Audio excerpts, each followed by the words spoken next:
Do you check in with your sense of hearing? So a lot of people will have the TV on in the background, just as background noise. Other people can't have a TV in the background because it's too distracting. So check in with your sense of hearing. Are you somebody who likes a lot of noise or distracting something in the background? Are you somebody who needs quiet to be able to focus? Are you somebody who gets overwhelmed in loud places? So pay attention to your sense of hearing and what sounds you're drawn to and what sounds you avoid. And take some time to really pay attention. Maybe close your eyes and just listen to what's happening around you. Or take some time and listen to some music.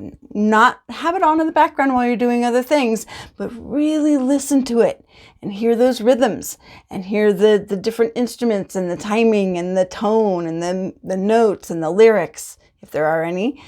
And just really pay attention.